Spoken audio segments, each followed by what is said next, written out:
پانچویں فضیلت کلمہ طیبہ کی وہ یہ ہے، کلمہ طیبہ کی مثال ایک پاکیزہ درخت کی ہے، ایک پاک جھاڑ کی ہے، یاد رکھیے، اور ایسا جھاڑ جو پھل بھی لاتا ہے، بہت تناور ہے، بہت مضبوط ہے، اس کی شاخیں آسمان کو جا کر چھوتی ہے۔ تو کلمہ طیبہ ایک بہترین درخت ہے، یاد رکھیے، جو پھل لاتا ہے۔ اس کا معنی یہ ہے کلمہ طیبہ ایک جھاڑ ہے جس کو اگر دنیا میں انسان لگاتا ہے تو اس کا پھل معنی ہے آخرت میں اس کا بدلہ پائیں گا۔ اور اللہ رب العزت نے کلمہ طیبہ کو جھاڑ کی تمثیل مثال خود دی، میں نہیں دے رہا ہوں۔ آئیے سورہ ابراہیم سورہ نمبر 14 آیت نمبر 24 سے لے کر 27 میں اللہ فرماتا اور کہتا ہے الم تر کیف ضرب اللہ مثلا کلمۃ طیبۃ کشجرۃ طیبۃ، کیا اللہ رب العزت تمہارے لیے لوگوں ایک ضرب اللہ مثال دیتا ہے، ایک ایگزامپل دیتا ہے۔ کیا ایگزامپل ہے؟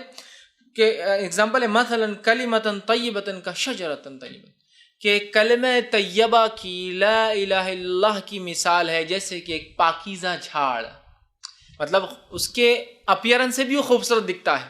ایک کاٹے جھاڑ کو آپ پاکیزہ جھاڑ نہیں کہیں گے، ایک بدبو دار جھاڑ کو آپ پاکیزہ جھاڑ نہیں کہیں گے، ایک بدنما جھاڑ کو آپ پاکیزہ جھاڑ نہیں کہیں گے، ہے نا، ایک ہلکا زمین پہ بالکل ایک دم گرنے پہ ایسے جھاڑ کو آپ پاکیزہ نہیں کہیں گے۔ تو اللہ فرما رہا ہے الم تر کیف، اللہ تمہارے لیے لوگوں کیسی مثال دے رہا ہے، سنو، ضرب اللہ مثلا کلمۃ، تمہارے لیے ایک مثال ہے کلمہ طیبہ کی، کشجرۃ طیبۃ، ایک پاکیزہ جھاڑ کی ہے، اصلها ثابت وفروها فی السماء، جس کی زمین میں جڑیں دھسی ہوئی ہے، مضبوطی سے گڑی ہے، اور جس کی شاخیں فروها فی السماء، آسمان کو چھوتی جائے گی۔ سبحان اللہ، کیا جھاڑ ہے! جو لوگ کاشتکاری کرتے ہیں ایسے جھاڑ کو دیکھ کر کتنی خوشی ہوتی ہے نا کسی بھی انسان کو۔ کاشتکاری نہیں بھی کرتے ہیں، آپ راستے سے جا رہے ہو، ایک بڑا جھاڑ دکھتا ہے، بہت جڑیں اور خوب اونچی شاخیں، تو آپ بھی 2 منٹ گاڑی روک کے بولتے ہیں کیا بہترین جھاڑ ہے۔ تو کہا کلمہ طیبہ ایک ایسا پاکیزہ جھاڑ ہے جس کی جڑیں مضبوط ہے، جس کی شاخیں آسمان کو فروها فی السماء تؤتی اکلها کل حین باذن ربها، اور اپنے رب کے حکم سے ہر موسم میں ہر بار پھل بھی لاتا ہے۔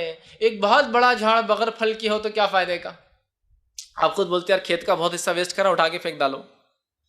تو کلمہ طیبہ ایک پاکیزہ جھاڑ ہے، جڑیں مضبوط، شاخیں آسمان کو چھوتی ہے، اور اپنے رب کے حکم سے ہر بار ہر موسم میں پھل لاتا ہے، کنٹینیوسلی فروٹ دینے والا جھاڑ ہے، کبھی بھی جاؤ اور آپ کو پھل مل جائیں گا۔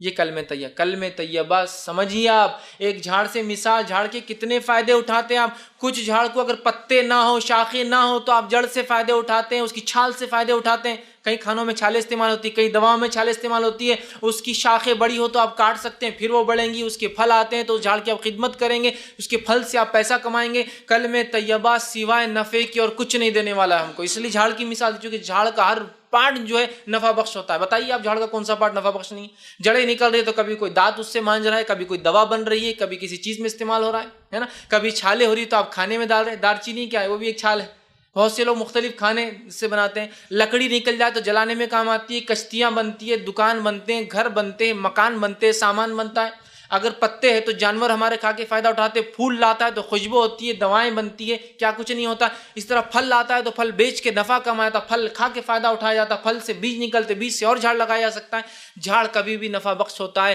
کسی بھی صورت میں سوکھا جھاڑ بھی ٹوٹ کے پڑا ہے تو بھی کام کا، اس لیے کہ جلانے میں کام آتا ہے۔ تو کلمہ طیبہ پڑھنے والے کو کبھی نقصان نہیں ہوگا، اس لیے کہ وہ ایک ایسی چیز کو مان رہا ہے جو ایسا درخت ہے جس کی زمین کے اندر جڑیں گڑی، آسمان کو اس کی شاخیں چھوتی ہے، اور خاص بات تو یہ ہے پھلدار بھی ہے۔ اگر اتنا بڑا درخت جو پھل نہ لائے تو آدمی بولتا ہے اکھاڑ دو، دوسرا کچھ لگا دو، چھوٹا پھلدار ہوگا۔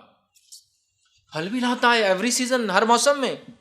آگے اللہ نے فرمایا بِإِذْنِ رَبِّي، اللہ کے حکم سے لاتا ہے، وَيَضْرِبُ اللَّهُ الْأَمْثَالَ لِلنَّاسِ لَعَلَّكُمْ يَتَذَكَّرُونَ، اللہ ہے مسلمانوں، اے لوگوں تمہارے لیے مثال بیان کرتا ہے، ٹھیک ہے، تاکہ تم غور و فکر کرو، نصیحت حاصل کرو، یتذکرون، سوچو اس پر، کیسی مثال ہے کلمہ طیبہ کی۔